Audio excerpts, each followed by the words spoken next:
Saudara, Dialog Indonesia Bicara kembali hadir menjumpai Anda, kali ini bersama saya Herdina Suherdi. Pandemi COVID-19 telah mengubah keseharian dan kehidupan masyarakat dunia, tidak terkecuali Indonesia.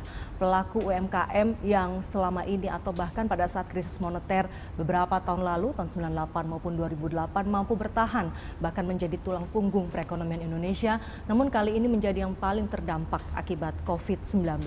Sejumlah upaya tentu dilakukan oleh pemerintah untuk mengatasi hal ini, salah satunya melalui Gerakan Nasional Bangga Buatan Indonesia. Kita akan berbincang banyak hal terkait hal ini dan saya sudah bersama dengan Deputi Bidang Koordinasi Pariwisata dan Ekonomi Kreatif Kementerian Koordinator Bidang Kemaritiman dan Investasi, Bapak Odo RM Manuhutu. Pak Odo, terima kasih sudah berkenan untuk berbincang bersama kami. Pak, soal Bangga Buatan Indonesia, sebelum kita masuk ke sana, tentu yang saya ingin tanyakan pertama adalah sejauh mana pandemi COVID-19 ini telah memukul para pelaku UMKM. Seperti apa dampaknya, Pak? Baik, terima kasih Ibu atas waktunya, kesempatannya. Mungkin langsung aja kami dijawab. Dampaknya adalah kalau kita lihat adalah penurunan penjualan, terutama yang di offline. Dan justru yang kita lihat juga pada saat bersamaan adalah peningkatan penjualan yang di online, 10-30%. Peningkatan penjualan online 10-30%. 10-30%. Apalagi pada masa liburan pada saat Lebaran. Nah, oleh karena itu pemerintah menangkap keluh kesah dari teman-teman dari UMKM mengenai penurunan penjualan, dan kita menangkap keinginan mereka untuk lebih meningkatkan penjualan lewat platform digital, apakah lewat platform yang dikembangkan oleh pemerintah LKPP atau e-commerce. Karena itu muncul Gerakan Nasional Bangga Buatan Indonesia. Baik, Gerakan Nasional Bangga Buatan Indonesia ini sendiri sebetulnya seperti apa, Pak, gerakan itu? Jadi kita pertama ada dua hal tujuannya. Pertama adalah mendorong 2 juta UMKM untuk menggunakan platform digital. Dan kedua adalah mendorong masyarakat Indonesia untuk membeli produk-produk buatan bangsa sendiri. Dan saya kira ini adalah semangat dari Pak Presiden dan juga masyarakat bahwa kita perlu lebih mendukung produk-produk yang diciptakan anak-anak muda Indonesia. Iya, tapi sebelumnya kita punya juga program Aku Cinta Indonesia dari Kementerian Perindustrian. Apa, Pak, bedanya dengan ini Bangga Buatan Indonesia? Dan ini lebih sifatnya dari bottom up approach. Yang kita lihat, kita ambil. Kedua adalah meliputi multi stakeholders, jadi berbagai pemangku kepentingan. Jadi gerakan ini bukan hanya dari masyarakat, tapi juga dari pemerintah mendukung, dan pemerintah antar beberapa KL juga mendukung kegiatan. Artinya database UMKM yang digunakan sama atau ini mungkin bahkan lebih menjangkau lebih banyak? Nah, dari data UMKM sejauh ini kita ada lebih dari 60 juta UMKM. Dan dari 60 juta baru 8 juta yang masuk dalam program menggunakan platform digital. Nah, tujuannya adalah meningkatkan dari 8 juta sampai 10 juta. Dan inilah 2 juta ini yang kita targetkan sampai akhir tahun. Baik, jadi sebetulnya potensinya cukup besar ya, Pak, ya, karena UMKM sendiri kita punya ada 60 juta, tapi kemudian yang baru terdigitalisasi atau yang berjualan melalui online sejauh ini baru 8 juta. Dan melalui gerakan ini kita berharap akan bertambah jumlahnya menjadi 2 juta. Nah, di saat pandemi COVID-19 ini tadi menyebutkan bahwa penjualan online itu naik, tapi di saat bersamaan penjualan yang offline yang melalui toko-toko itu tutup. Kalau kita gambarkan dalam nilai atau value-nya gitu, berapa, Pak, penurunannya secara jumlah atau angka? Mungkin yang bisa kita share adalah data bahwa sejak 3 minggu gerakan ini diumumkan pada tanggal 14 Mei oleh Pak Presiden, yaitu ada peningkatan lebih dari 190.000 UMKM yang masuk ke dalam platform ini. 190 UMKM bergabung dalam platform. 190.000 bergabung dalam platform ini. Ya, dalam platform apakah dari e-commerce, LKPP atau masuk ke platform-platform. Jadi lumayan cepat dalam 3 minggu ini kita lihat ada 190.000. Dan kedua adalah data dari 1 minggu terakhir penjualan mencapai hampir 2.000% naik. 2.000% naik. Hampir 2.000% naik. Itu data yang kita peroleh. Walaupun ada, itu kan hanya rata-rata antar platform, tapi yang yang kita lihat ada lebih dari 2.000. Jadi Dan ada itu perubahan. Dan itu bisa sekitar berapa Pak nilai transaksinya? Ya itu kan belum bisa dikasih Belum tahu bisa. karena itu kan masih ada perusahaan-perusahaan. Masih dihitung kembali dihitung gitu ya. kembali, Tapi setidaknya dari total jumlahnya saja atau peserta yang ikut peningkatan dan juga 2.000. Ya. peningkatannya Artinya cukup. ada perubahan dari perilaku masyarakat kita dan juga para produsen atau maker-maker UMKM juga melihat bahwa ternyata ada potensi ini yang selama ini yang kurang termanfaatkan dengan baik. Dari jumlah itu pertambahannya maupun yang sudah existing di situ, itu kebanyakan di bidang apa Pak UMKM-nya atau produksinya apa produknya? Paling banyak dua adalah fashion dan kuliner. Dan kalau bicara fashion itu yang paling terdampak sebetulnya Pak ya, Betul. yang penjualan offline ya. Ya betul. Dan kita justru jadi kalau kita lihat data di berbagai platform, jadi seperti di e-commerce, 90% adalah UMKM. Dan dua permasalahan utama yang mereka hadapi adalah masalah pemasaran dan penurunan penjualan. Ya. Penurunan penjualan ini makanya kita membuat gerakan Bangga Buatan Indonesia, dan untuk pemasaran makanya pemerintah bersama dengan e-commerce menyediakan pelatihan-pelatihan yang bersifat cuma-cuma. Dua hal utama dari pelatihan itu adalah pertama mengenai bagaimana memasarkan produk lewat platform digital, dan kedua adalah packaging. Dan pada minggu ini kita sudah mulai gerakan yang dibuat secara bi-weekly setiap 2 minggu masing-masing KL. Jadi pada minggu ini Kementerian Parekraf. Sebelum nanti kita bicara teknisnya itu seperti apa, karena ini juga masih di tengah, meskipun kita sudah mulai memasuki menjelang new normal gitu ya Pak ya, tapi kan ada pembatasan-pembatasan bagaimana cara teknis untuk mengumpulkan teman-teman UMKM ini sehingga informasinya bisa tersampaikan, sosialisasi, pelatihan semuanya bisa berjalan dengan baik. Saya sebelumnya juga ingin masuk dulu Kemenko Maritim dan Investasi, peranannya sejauh mana Pak dalam gerakan ini? Kita yang mendorong dari awal. Jadi teman-teman dari platform inisiasi justru ya? Ya, inisiasi, kemudian bertemu dengan Pak Menko, menyampaikan keluhan dan menyampaikan ide, kemudian kita tangkap gagasannya, dan kita juga mendengar apa keluhan dari masyarakat. Saya kira inilah peranan pemerintah, kehadiran pemerintah untuk mendukung UMKM, karena tulang punggung dari ekonomi nasional adalah UMKM. Oleh karena itu gerakan ini adalah membangkitkan kesadaran pentingnya UMKM, menjaga ekosistem UMKM, dan kedua yang penting adalah bagaimana kan UMKM yang memproduksi produk-produk nasional, jerih payah mereka harus diapresiasi. Dan yang diketuk lewat gerakan Bangga Buatan Indonesia adalah hati masyarakat Indonesia untuk membeli produk dalam negeri. Membeli produk dalam negeri. Kita sambung kembali Pak, tapi kita harus jeda terlebih dahulu, dan saudara tetaplah bersama kami akan kembali usai jeda berikut ini.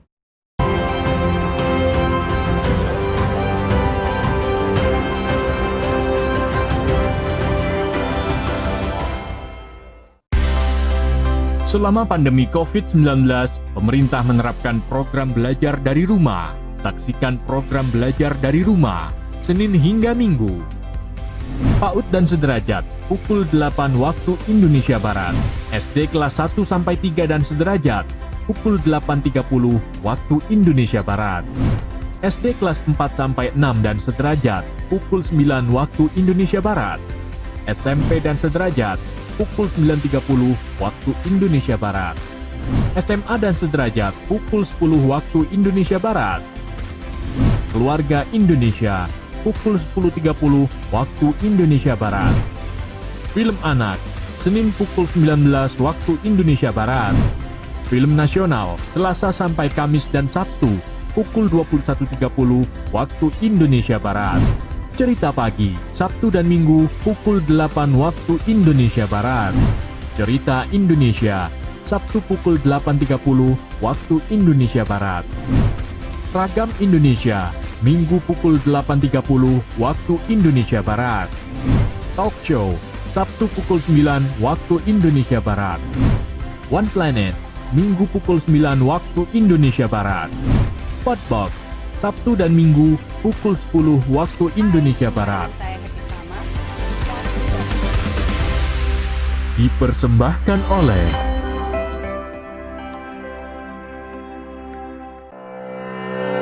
dalam menyikapi musibah, kita jangan fokus terhadap zohir lahiriah dari musibah itu. Kita diwajibkan untuk melihat juga dari sisi hakikatnya. Bisa jadi musibah yang datang kepada kita, maka di dalamnya adalah mengandung hikmah dan keberkahan bagi kita. Saksikan Serambi Islami, kajian tasawuf dengan tema menghadapi musibah dalam pandangan sufi. Bersama saya Hilman Fauzi dan juga Syekh Muhammad Fatur Rahman MAG pada hari Kamis tanggal 11 Juni 2020 pukul 4.30 waktu Indonesia Barat. Tentunya hanya di TVRI, media pemersatu bangsa.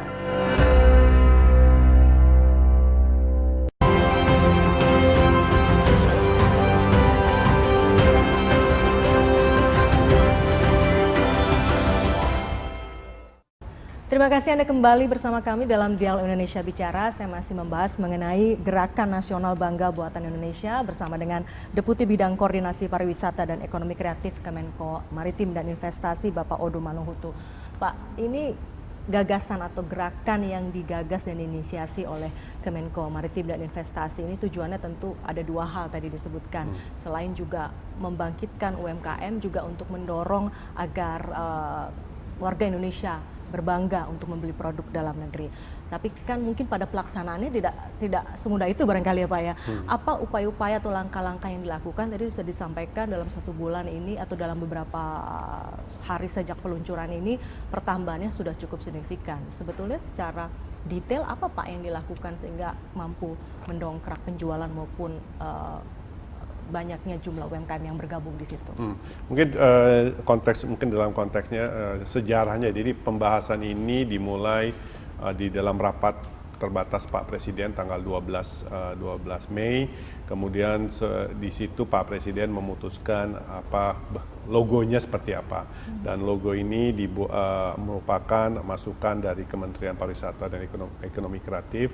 Dan kalau lihat logonya bentuknya hati, kemudian ada merah putih, terus ada tanda jempol, terus ada seperti merangkul, terus ada dot 7. Jadi banyak intinya maknanya, apa tuh artinya? ada maknanya. Jadi hati ya kita bangga, pride sebagai bangsa Indonesia atas produk anak-anak muda kita, dan kita merangkul produk-produk itu. Itu adalah semangatnya yang Pak Presiden mengatakan harus ada merah putihnya. Jadi semangat new nationalism, new patriotism, itu kita ingin mendorong anak-anak muda untuk terus berkreasi. Oleh karena itu kemudian tanggal 14 diputuskan. Jadi dalam 2 hari kita bekerja untuk mensukseskan apa yang telah dicanangkan oleh Pak Presiden. Dan sebuah ide kemudian direalisasi itu waktunya cepat gitu ya? Sangat cepat. Karena memang ini nggak bisa menunggu lama untuk karena kita lihat ada penurunan penjualan dari UMKM. Nah, ini kita ingin jaga. Nah, sekarang bagaimana upaya kita untuk mendorong, membantu teman-teman UMKM?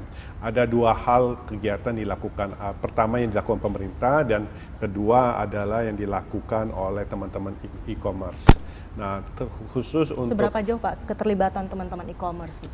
Sangat, kalau boleh dibilang mereka sangat mendukung upaya untuk mendukung penjualan teman-teman UMKM.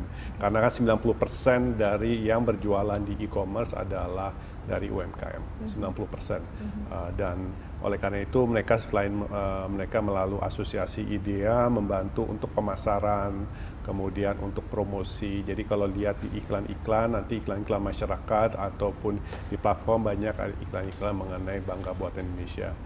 Jadi melalui campaign itu sehingga kemudian itu bisa mendongkrak banyaknya UMKM yang bergabung gitu ya Pak ya. Nah, selain campaign ya kita juga berupaya untuk meningkatkan kualitas produknya. Nah, bicara soal kualitas ini menarik Pak. Tadi disebutkan 90% yang berjualan secara online di platform tersebut sebetulnya adalah UMKM. Tapi kita tahu sendiri kadangkala permasalahannya adalah karena kita ini adalah pasar yang cukup besar di Indonesia.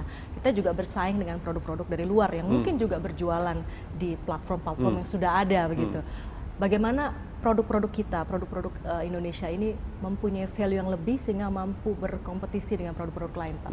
Mungkin kita harus sama-sama bersikap bahwa kalaupun ada produk Indonesia yang kualitas sedikit di bawah produk impor, jika kita memberi produk lokal, itu bukan hanya produk lokal yang kita beli, tapi kita memberi kesempatan teman-teman kita untuk memperoleh lapangan kerja. Jadi yang utamanya adalah kita membuka lapangan kerja, kemudian skillnya tetap terjaga dan punya pengalaman produksi. Jadi kembali ke semangat gotong royong juga sebetulnya. Betul, ya. Dan kalau kita lihat seperti Jepang, Korea Selatan tahun 70-80, masyarakatnya dengan sadar membeli produk dalam negerinya dengan harapan bahwa dalam 5, 10, 20 tahun kemudian produk itu akan bertransformasi menjadi produk yang lebih bagus. Nah, kita lihat kalau tahun berapa 80-90-an Korea mengeluarkan produk-produk seperti Kia, Hyundai yang kita pun juga di Indonesia melihatnya dengan sebelah mata. Pada waktu itu ya. Sekarang jadi produk dengan berkualitas. Atau Jepang pada tahun 70-an mengeluarkan produk Toyota macam-macam yang di Amerika pun juga tidak dilihat, sekarang menjadi produk yang berkualitas. Jadi intinya kita harus mendukung produk-produk anak bangsa, kemudian juga memberi kesempatan mereka untuk tumbuh berkembang. Tadi disebutkan juga sebetulnya ada pelatihan yang diberikan untuk meningkatkan kapasitas, kualitas dari produk-produk kita. Bisa diceritakan Pak Soleh? Jadi pelatihannya ada sifatnya semuanya online pada masa ini. Jadi pada gerakan ini diluncurkan, kita mendorong ada 4 kementerian, termasuk Kementerian Pariwisata, untuk memberikan pelatihan secara cuma-cuma kepada UMKM. Ada kurang lebih 85 jenis pelatihan, dan dari 85 jenis pelatihan itu ada yang langsung di websitenya masing-masing kementerian, ada yang disalurkan melalui kartu prakerja. Jadi para peserta yang mengikuti kartu prakerja bisa mengikuti pelatihan itu secara cuma-cuma. Sebetulnya sih ada cost-nya, tapi pemerintah mensubsidinya. Jadi ada salah satu pelatihan seperti yang dikeluarkan Kementerian Perhubungan untuk pilot atau juga untuk pilot, nilainya itu bisa sampai 4 juta rupiah. Baik, nanti kita bahas lagi Pak soal pelatihan ini, karena kalau bicara pelatihan, salah satu kelemahan produk kita mungkin barangkali yang selama ini dikritisi adalah packaging misalnya, yang kadang-kadang kurang menarik. Apakah itu juga termasuk dalam materi? Nanti kita bahas Pak, kita jeda terlebih dahulu. Tetaplah bersama kami, Indonesia Bicara akan kembali sesaat lagi.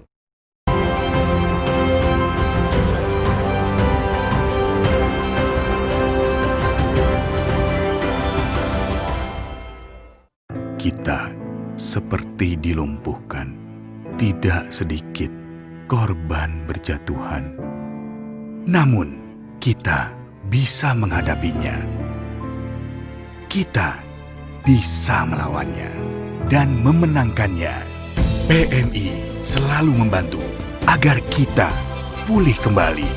Bersama, kita kembalikan senyum Indonesia. Mari bantu sesama.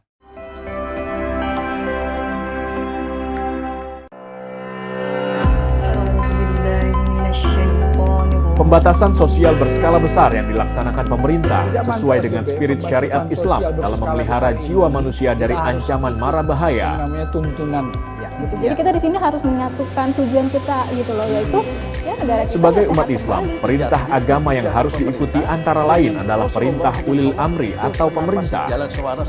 Pembahasan selengkapnya kami hadirkan dalam Satukan Syaf Indonesia bersama Dr. Kiai Haji Sodikun MSI dan bintang tamu Mega Moreta. Dipandu Kang Erik Yusuf. Minggu 14 Juni 2020 pukul 13 waktu Indonesia Barat.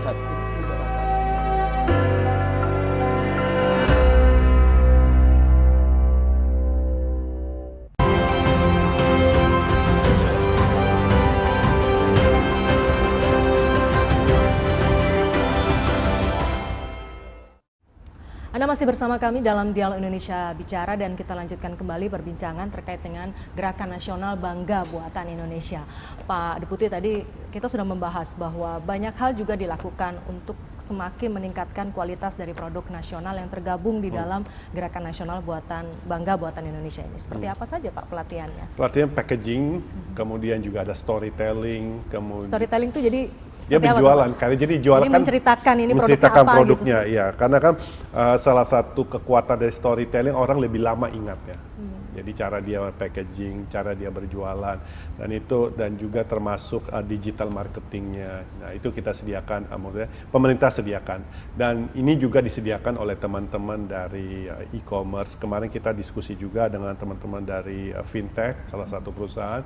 Mereka juga komitmen untuk menambah 150.000 UMKM masuk ke platform. Dan kita arahkan juga UMKM di luar Pulau Jawa. Jadi intinya adalah bahwa gerakan ini adalah gerakan se-Indonesia, bukan hanya satu atau dua daerah aja, supaya kita merangkul sebagai bagian dari negara besar bernama Indonesia. Untuk bisa mencapai itu koordinasinya seperti apa? Setiap minggu kita bertemu, setiap hari kita diskusi selalu. Termasuk dengan pemerintah daerah? Termasuk dengan pemerintah daerah, dan kemarin kita diskusi dengan Kementerian Kemdes, Kementerian Desa, dan di situ mereka memiliki lebih dari 40.000 BUMDes di masing-masing desa. Nah, ini mereka pada bulan November akan melaunching gerakan, bagian dari gerakan ini untuk mendorong BUMDes ini masuk ke platform. Jadi tidak hanya berhenti kepada UMKM yang sudah ada sekarang yang tadi disebutkan, tapi juga sampai ke desa-desa. Ya, karena kan kalau kita bisa menggerakkan ekonomi di rural area, salah satu manfaatnya adalah tentu saja ada pertumbuhan di pertumbuhan ekonomi di kawasan pedesaan, juga mencegah urbanisasi. Pak, tapi mungkin soal digitalisasi, soal perkembangan teknologi ini kan masih banyak juga barangkali UMKM yang belum melek digital. Pasti. Gitu, dan itu mungkin juga jadi salah satu kendala. Bagaimana pemerintah memberikan pemahaman soal ini, Pak? Memang kalau lihat tadi kembali ke yang BUMDes, salah satu yang perlu kita tingkatkan adalah akses internetnya. Jadi kalau kita ingin reach daerah-daerah seperti terpelosok di katakan Sulawesi atau di Papua, yang harus ditingkatkan adalah akses internet.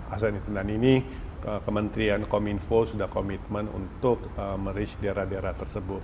Dan kita lihat bahwa jika ada penetrasi internet semakin meninggi, terus dengan gerakan ini kita lihat akan bermanfaat untuk pertumbuhan ekonomi dan juga menjaga social inclusion. Ya, lalu bagaimana dengan teman-teman yang UMKM yang mungkin juga belum mendapatkan informasi ini tapi ingin bergabung gitu, Pak? Ya, sekarang kita lagi website-nya sudah keluar, bangga buat saya lupa nama website baru dibangun ya. Karena kan ini cepat nih prosesnya. Tapi saya kira kalau lihat trennya adalah dalam 3 minggu sudah ada lebih dari 190.000 UMKM masuk ke platform ini. Saya kira trennya sih bagus. Sekarang adalah bagaimana menjaga. Dan Pak Presiden dalam ratas pada tanggal 12 Mei lalu mengarahkan bahwa targetnya harus lebih ambisius, artinya ke tiap-tiap kabupaten, ke tiap-tiap kota cari siapa UMKM champion-championnya yang kita dorong. Saya kira kalau kita bisa capai 2 juta ini, kemudian tahun depan mungkin bisa lebih besar lagi, karena tentu saja para UMKM itu akan melihat kiri kanannya, oh ternyata si A penjualannya meningkat dari sisi dengan berjualan di online. Nah, tapi ada permasalahan lain, misalnya gini, targetnya 2 juta akan tercapai UMKM yang semoga ya bergabung di situ. Kita tentu harapan optimis. Tapi di sisi lain juga ada nggak, Pak? Apakah kemudian penurunan barangkali ini kan semua serba kesulitan saat ini, artinya mungkin ada daya beli yang sedikit menurun. Betul. Apakah itu juga menjadi sebuah kendala tersendiri, Pak? Iya betul. Dan salah satu upaya kita adalah daya beli masyarakat sepertinya terdampak, adalah mendorong pembelian produk-produk UMKM melalui belanja pemerintah. Ya. Jadi belanja pemerintah yang ada kurang lebih 400 triliun yang bisa dimanfaatkan oleh UMKM. Jadi Pak Presiden sudah mengarahkan LKPP dan juga kementerian bahwa harus ada sejumlah alokasi untuk belanja UMKM.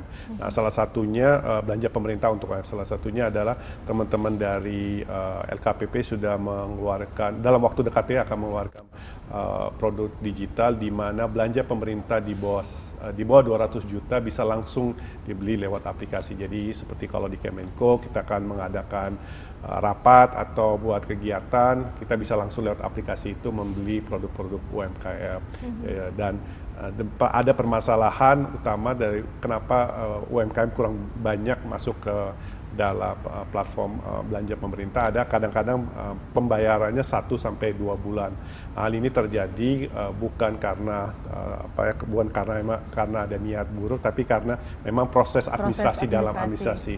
Karena ini adalah masalah good governance, menjaga good governance. Dan terkadang UMKM mungkin terbentur permodalan ya Pak, sehingga sulit untuk menunggu pembayaran yang butuh waktu 2 bulan itu. Ya, oleh karena itu kita kemarin sudah ada kesepakatan dengan dua bank BUMN, yaitu salah satunya adalah Bank Mandiri, di mana mereka akan menjadi bridging financing-nya. Jadi sebelum bayar pemerintah, mereka dulu yang membayar ke UMKM, nanti setelah 1-2 bulan kita bayar. Jadi ada semacam mekanisme penalangan begitu penalangan, ya Pak ya? Jadi supaya kita menjaga UMKM ini tetap eksis ke depan. Dan ini mungkin kesempatan karena TVRI kan jangkauannya se-Indonesia. Teman-teman UMKM jangan ragu-ragu untuk masuk ke dalam platform, apakah platform yang dimiliki pemerintah atau e-commerce untuk berjualan secara online. Dan kalau seandainya gitu sulit untuk atau mungkin ketidaktahuan mengakses internet dan sebagainya, bisa mendatangi atau merujuk ke kantor mana Pak di daerah masing-masing? Di UMKM Kementerian UMKM-nya, Kementerian UMKM, dan ada websitenya, website UMKM. Jadi ini adalah kesempatan. Saya kira kesempatan baik karena ada perubahan perilaku masyarakat yang berjualan, yang lebih suka sekarang membeli secara online. Ini adalah kesempatan UMKM untuk bertransformasi dan membuka pasar lebih luas. Membuka tidak pasar lebih saja luas di daerahnya, tapi bisa ke tempat lain bahkan. Betul. Ya. Baik, kita akan kembali lanjutkan perbincangan ini Pak. Tetaplah bersama kami. Indonesia Bicarakan kembali sesaat lagi.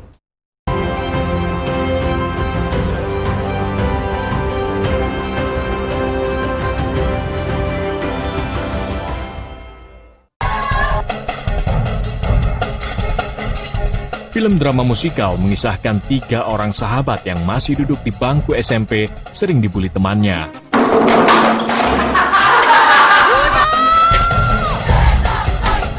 Emang bener ya? Cerita film syarat pesan moral tentang pentingnya persahabatan. Langit Biru, Rabu 10 Juni 2020, pukul 21.30, waktu Indonesia Barat. Dipersembahkan oleh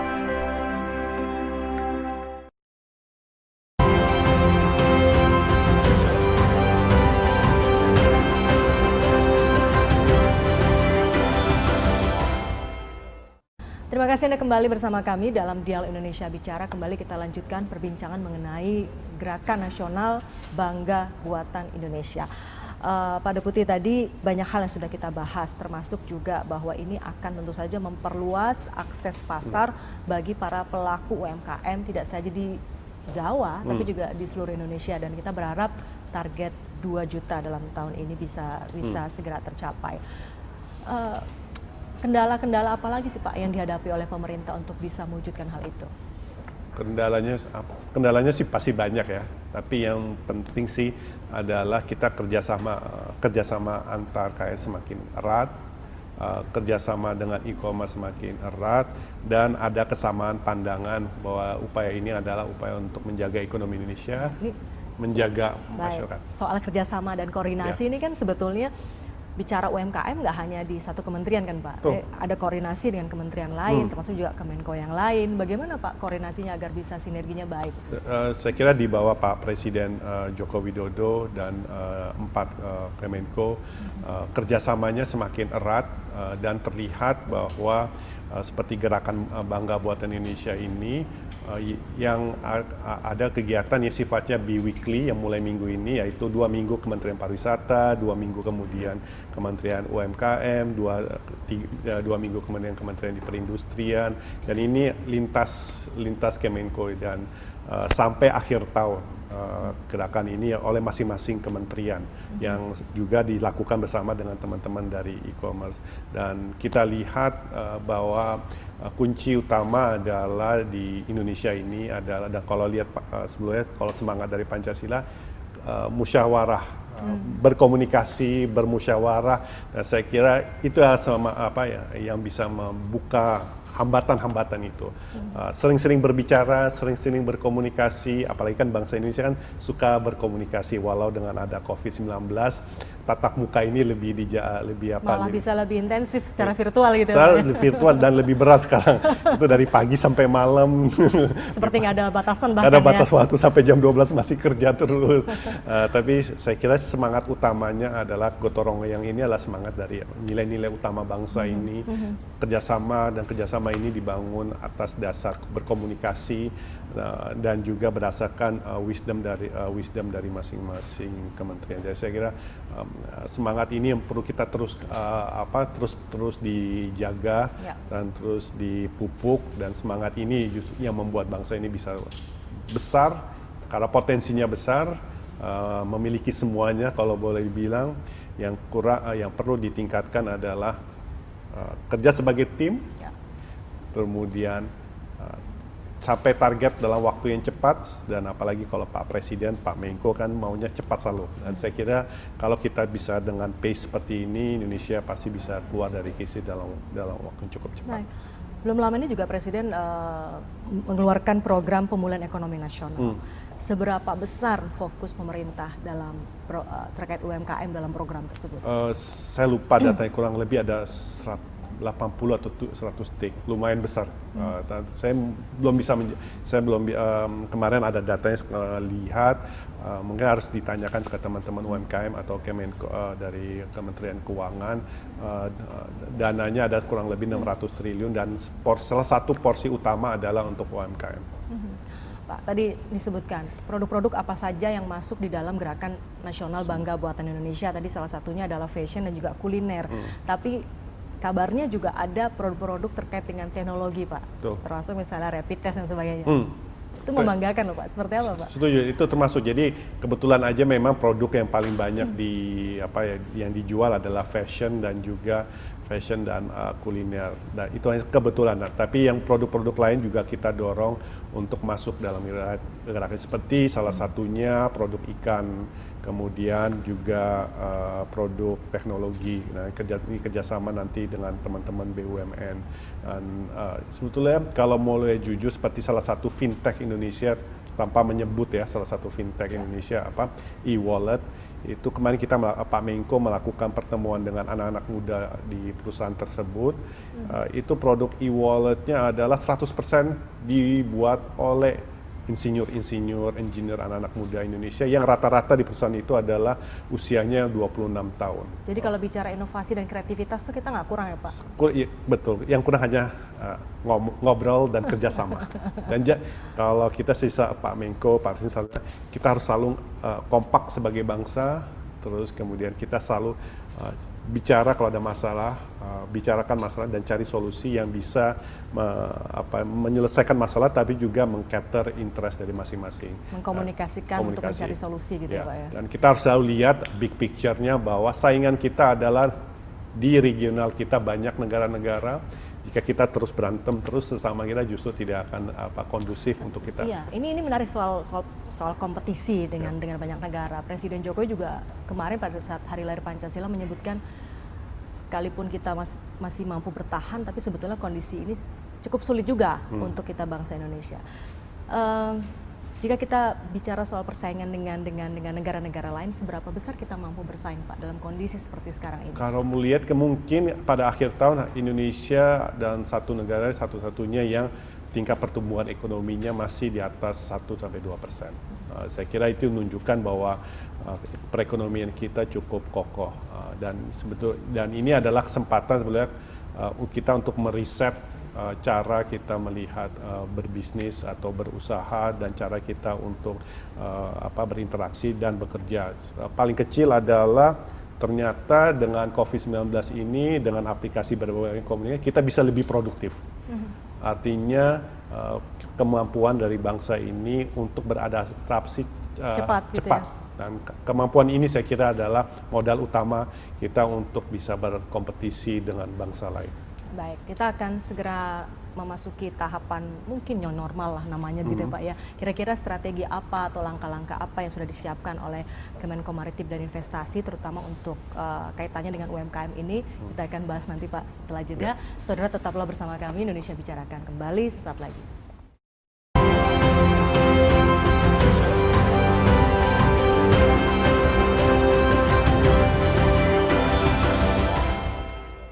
Jadi buku ini berdasarkan pengalaman cintanya Mas Dika? Iya, sebagian besar isi buku ini adalah pengalaman cinta gue, pengalaman nyata.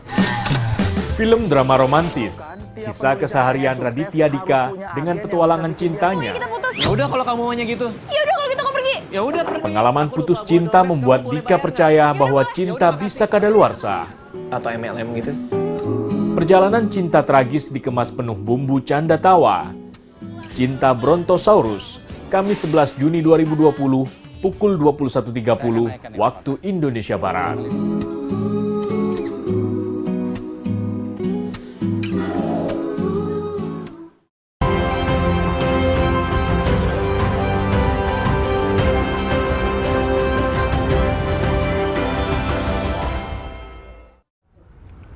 Anda masih bersama kami dalam Dialog Indonesia Bicara dan saya lanjutkan perbincangan kembali. Pak Deputi, ini kita akan segera memasuki era new normal begitu. Apa persiapan-persiapan yang saat ini tengah dilakukan oleh Kemenko Maritim dan Investasi? Jadi yang dilakukan Kemenko Maritim bersama kementerian-kementerian lain, salah satunya adalah mengeluarkan protokol kesehatan di sektor pariwisata dan ekonomi kreatif, termasuk juga UMKM. Jadi protokol-protokol itu adalah protokol itu nantinya akan diserahkan ke Kementerian Kesehatan untuk ditetapkan dalam bentuk keputusan Menteri Kesehatan. Namun di balik itu semua, new normal ini adalah mengenai changing behavior, mengubah perilaku, dan ini yang paling utamanya adalah jika kita bisa mengubah perilaku kita sehari-hari, ini new normal ini akan mudah kita laksanakan. Gitu. Yang paling penting adalah behaviornya dulu diubah. Jadi seperti kalau teman-teman UMKM yang bergerak di sektor kriya atau kuliner, cara mengemas makanan, kemudian cara mempersiapkan makanannya itu pun juga akan ada perubahan-perubahan. Dan saya kira perubahan-perubahan ini harus terinternalisasi di masing-masing individu. Dan ketika itu terinternalisasi dengan baik, mudah kita untuk beradaptasi dengan lingkungan baru ini. Karena kan dalam suatu perubahan di dalam masyarakat atau dalam organisasi, yang paling kunci yang utama dilihat adalah bagaimana masyarakat mengubah perilaku, dan perilaku kan orang kalau sudah terbiasa puluhan tahun dengan perilaku tertentu, untuk mengubahnya itu akan sulit. Nah, salah satu upaya adalah untuk mengubah perilaku itu adalah menunjukkan ini manfaatnya kalau Anda melakukan perubahan ini. Jadi yang harus ditunjukkan, yang ini yang disampaikan oleh Pak Presiden dan juga Pak Menko dan para menteri lainnya adalah ketika kita melakukan perubahan ini, manfaatnya adalah kita flattening the curve. Kedua, yang paling penting adalah kita menjaga ekonomi kita dan Indonesia bisa terus tumbuh kembang sebagai sebuah negara besar. Pak, kalau kita melihat kemudian ini kan Indonesia menjadi mungkin saat ini pertumbuhan ekonominya tadi Bapak sebutkan masih lebih baik dibandingkan negara-negara lain. Dan kalau kita merujuk pada hal itu, berapa lama kira-kira UMKM kita akan mampu bangkit kembali? Saya kira UMKM akan terus ada di Indonesia dan akan terus butuh waktu berapa lama kira-kira Pak? Mungkin kita lihat sejarah kita tahun 98 justru yang menopang ekonomi kita UMKM. Ya, artinya UMKM kita cukup elastis, cukup fleksibel dan cukup cepat untuk beradaptasi. Dan saya yakin pertumbuhan data yang 190.000 itu menunjukkan bahwa UMKM kita cepat beradaptasi. Dan kalau kita lihat kan di media-media sosial media, betapa tiba-tiba muncul ada produk-produk baru dengan inovasi baru, dan ini menunjukkan bahwa UMKM kita itu cepat beradaptasi, dan ini nilai positif dari bangsa Indonesia yang cepat beradaptasi dengan lingkungan. Di tengah kondisi seperti sekarang ini malah memunculkan ide-ide baru ya Pak ya, untuk berbisnis apa atau berusaha apa gitu. Hukumnya kan, hukum di Indonesia lah kalau kepepet baru mikirnya cepat. Malah tumbuh semakin banyak gitu ya usaha-usaha baru, bisnis-bisnis baru. Lalu kemudian ketika nanti misalnya pandemi pandemi ini sudah berakhir. Apa langkah lanjut dari program ini, Pak? Ya, jadi yang ada program pemulihan ekonomi nasional ini kan durasinya sampai 3-5 tahun ke depan. Saya kira adalah penting ada teman-teman UMKM ya beradaptasi, juga memanfaatkan fasilitas yang disediakan oleh pemerintah. Dan ketiga adalah bisnis prosesnya diperbaiki, dan ini kalau lihat ada pelatihan-pelatihan yang disediakan, akan membantu dalam memperbaiki bisnis prosesnya. Jangan sampai... Seperti apa sih Pak bisnis proses yang harus diperbaiki oleh manajemen UMKM? modern intinya. Manajemen modern. Ya, manajemen modern intinya. Apa saja dari mulai pembukuannya, accountingnya, kayak gitu? Betul, Bu. Jadi lebih bisnis modern supaya sustainable, bukan hanya 1, 2, 3 tahun ke depan supaya bisa melalui masa sulit ini, tapi untuk 5, 10, 20 tahun ke depan. Dan kalau kita lihat seperti di Jerman dan di Jepang, justru yang paling kekuatannya ekonominya adalah UMKM, dan UMKM mereka itu sangat very professional, dan mereka yang mereka lakukan salah satunya, dan ini yang dilakukan pemerintah sebelum COVID, yaitu investasi untuk vocational training. Vocational training, karena vocationalnya adalah menyangkut skill dan bisa langsung dijual. Skill itu bukan maksud dijual, tapi skill itu bermanfaat untuk menciptakan produk-produk. Tapi kan kadang ada pola pikir atau perilaku yang masih mungkin belum mau untuk diajak ke arah sana gitu, Pak. Itu gimana, Pak? Kan justru COVID ini mengubah secara mendorong masyarakat untuk mengubah perilaku, bahwa ada 1, 2 yang belum, nanti saya kira sih akan ikut dengan gelindingan bola yang ada saat ini. Karena kan selalu ada perubahan dari tahun ke tahun, dan mungkin bagi teman-teman mengenai ini krisis ini besar, kalau kita bandingkan krisis pada tahun 98 sampai sekarang adalah saat ini Indonesia jauh lebih baik. Pertama, peranata hukumnya sudah ada. Kemudian juga kelembagaan seperti sudah ada BPJS, lembaga-lembaga kesehatan, terus juga BNPB dan macam-macam. Dan justru kalau kita lihat, justru saat ini kita kalau boleh bilang, kebetulan tahun 98 saya bisa lihat sendiri gimana dampaknya. Ada perbedaan substansial, yaitu apa tuh, Pak? Pemerintahnya lebih siap, dananya ada, pemerintahnya siap, peranatanya ada, dan kecepatan kita merespon lebih terstruktur. Jadi jangan berkecil hati. Kita kalau melihat sesuatu mungkin harus melihatnya dalam konteks yang lebih besar. Kalau kita melihat konteks yang lebih besar, melihat bahwa sebetulnya kita jauh lebih bagus dari pada tahun 98. Jadi seperti logistik, dari sisi logistik. Ini contoh yang kecil adalah apa yang dilakukan oleh teman-teman Kementerian Pertanian. Mereka melalui bekerjasama dengan salah satu ride hailing untuk masyarakat bisa belanja kebutuhan sehari-hari, bahan pokok lewat online. Mitra Tani. Dan itu harganya sangat kompetitif. Sekaligus itu memotong rantai distribusi ya, sehingga mengurangi dan harganya juga lebih murah sampai murah di konsumen. Dan juga disubsidi oleh Kementerian Pertanian dari sisi ongkirnya. Nah, ini kalau kita lihat tahun 98 nggak ada.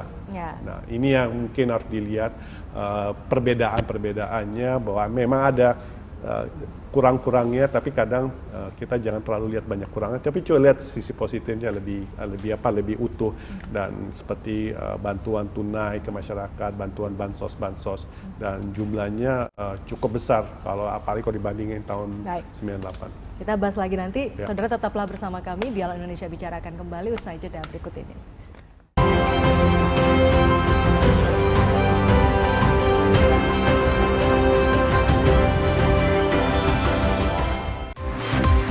Wabah COVID-19 berdampak bagi sektor investasi. Penurunan nilai investasi terlihat dari hubungan perdagangan yang melibatkan negara-negara epicentrum COVID-19. Jelang new normal, bagaimana langkah strategis pemerintah di bidang investasi? Ikuti pembahasannya dalam Indonesia Bicara bersama Septian Haryoseto, Deputi Bidang Koordinasi Investasi dan Pertambangan Kemenko Maritim dan Investasi. Dipandu Herdina Suherdi. Jumat 12 Juni 2020, pukul 19 waktu Indonesia Barat.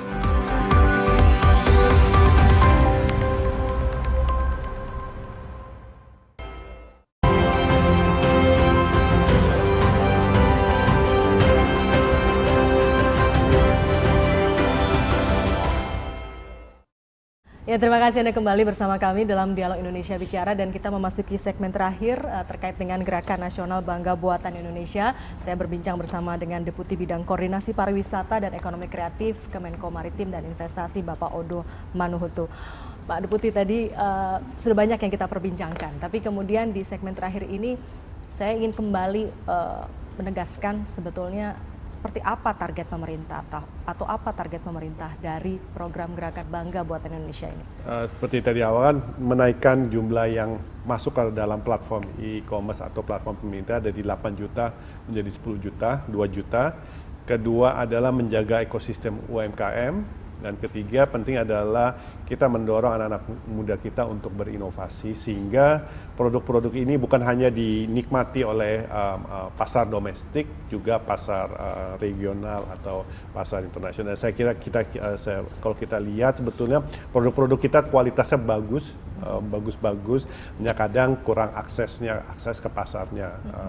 Namun pada masa ini memang lebih pada untuk menjaga pasar domestik, dan teman-teman masyarakat please mohon untuk menghargai produk dalam negeri, membeli produk dalam negeri. Ketika kita membeli produk dalam negeri, kita memberi nafkah kepada banyak masyarakat yang bergantung pada jualan, bahwa nanti ada kadang lebih mahal sedikit, tapi mahal yang Rp500, Rp1.000, Rp2.000, manfaatnya akan banyak bagi tenaga kerja yang bekerja di sektor UMKM. Jadi mungkin lihatnya akan ada rantai domino gitu ya Pak ya. Jadi lihatnya adalah kita membantu sesama anak bangsa, saling membantu. Mahal sedikit 1.000, 2.000, 10.000, tapi manfaatnya adalah bagi anak-anak muda kita, orang tua yang bekerja di sektor UMKM. Dan membeli produk ini, membeli produk-produk yang dijual oleh teman-teman UMKM yang katakan yang dibuat di Papua, di NTT, di Sulawesi, nilainya bukan hanya nilai 2.000, 5.000, tapi memberi mereka kebanggaan bahwa produk mereka dibeli dan ada pasar, dan rasa kebanggaan bahwa produk mereka dibeli oleh sesama anak bangsa, justru itu akan memacu mereka untuk berinovasi, untuk menciptakan produk-produk baru. Dan langkah strategis ke depan yang menjadi fokus utama saat ini untuk mempercepat agar program ini semakin dirasakan dampak dan manfaatnya apa Pak? Pertama adalah dukungan dari sisi anggaran, seperti yang tadi sampaikan, yang telah ada program pemulihan ekonomi nasional, itu adalah dasarnya. Kedua adalah pelatihan-pelatihan, dan ketiga adalah membuka pasar. Dan justru dengan masuk ke platform e-commerce atau platform pemerintah yang ada anggaran 400 triliun ini pasarnya pasarnya untuk dimanfaatkan. Dan kita bersama-sama dengan teman-teman LKPP dan kementerian bagaimana belanja pemerintah pada saat masa pandemi ini bisa ditingkatkan untuk teman-teman UMKM. Jadi bagi teman-teman UMKM ini pasarnya bukan saja konsumen perorangan, tapi di sini ada belanja pemerintah di situ. Nilainya besar. Hanya besar. memang kita paham ada durasinya pembayaran agak lama, 1 bulan 2 bulan. Nah ini karena kita kerjasama dengan teman-teman dari Himbara supaya ikut terlibat membantu. Sebagai gambaran Pak, kira-kira produk apa yang bisa masuk untuk target belanja pemerintah itu? Ada 12 yang UMKM, salah satunya makanan, produk elektronik, kemudian handicraft. Jadi kalau handicraft kan kalau kita membuat seminar-seminar, ada seminar kit seperti itu bisa, dan nilainya kecil-kecil tapi kalau ditotalin besar. Baik. Besar. Program ini ke depannya, apakah mungkin juga pasar ini akan semakin terbuka, tidak saja menyasar pasar dalam negeri, tapi apakah juga mungkin bisa menyasar pasar luar negeri, Pak? Pastinya dengan nanti UMKM ini merasa nyaman dengan produknya dan semakin besar produksinya. Nah, ini teman-teman teman-teman dari Kementerian Perindustrian dan Perdagangan sedang menyiapkan skema-skema bagaimana membantu mereka untuk juga bisa go internasional. Seberapa besar Pak potensinya atau peluangnya gitu? Peluangnya pasti besar Bu. Karena seperti ini contoh kopi kita yang kopi artisanal yang dibuat yang dibuat di daerah-daerah. Nah, kopi-kopi artisanal ini kalau mau dibanding dengan chain coffee yang dibuat oleh perusahaan-perusahaan jauh lebih enak. Yang sudah punya branded itu sudah ya, punya itu brandnya. sebetulnya punya. Karena kan mereka juga chain coffee chain itu kan ngambil kopinya dari Indonesia. Yang membedakan adalah mereka cara roastingnya, tekniknya, kemudian packagingnya dan promotionnya. Dan melalui program ini juga mungkin itu dilatih ya Pak ya, bagaimana untuk memperbaiki rasa dan kualitas itu ya. Jadi kalau orang bilang, oh chain ini enak, harus coba dulu artisanal coffee yang dibuat teman-teman di daerah seperti ada satu tempat, kebetulan saya suka nih, namanya Kopi Piltik. Mereka tuh beli kopinya langsung dari Di daerah mana itu Pak? Di daerah Toba. Toba. Itu rasanya beda. Jadi kalau mulai sebenarnya taste-nya lebih enak kan yang dibuat oleh artisanal coffee maker kita yang di Indonesia. Jadi sebetulnya potensi kita luar biasa ya Pak potensi ya. Itu baru satu ya, baru satu itu baru kopi, baru kopi belum yang gitu. lainnya betul. Baik, terakhir Pak, ini harapannya begitu atau mungkin terkait dengan program Bangga Buatan Indonesia ini. Harapan pribadi nggak ada, yang ada harapan bersama. Yang ada adalah arahan dari Pak Presiden dan Pak Menko, yaitu kita menjaga ekosistem UMKM, kita bantu UMKM untuk tumbuh kembang, dan ketiga mereka tetap berinovasi. Baik, Pak Odo Manuhutu, Deputi Bidang Koordinasi Pariwisata dan Ekonomi Kreatif Kemenko Maritim dan Investasi. Terima kasih Pak sudah meluangkan waktu untuk berbincang bersama kami. Semoga tentu gerakan nasional Bangga Buatan Indonesia ini mampu membuat Indonesia lebih cepat bangkit, terutama melalui UMKM-nya. Sekali lagi terima kasih. Dan saudara, demikian perbincangan kami dalam Dialog Indonesia Bicara kali ini. Terima kasih Anda sudah bersama kami. Kami pamit undur diri. Selamat malam dan sampai jumpa.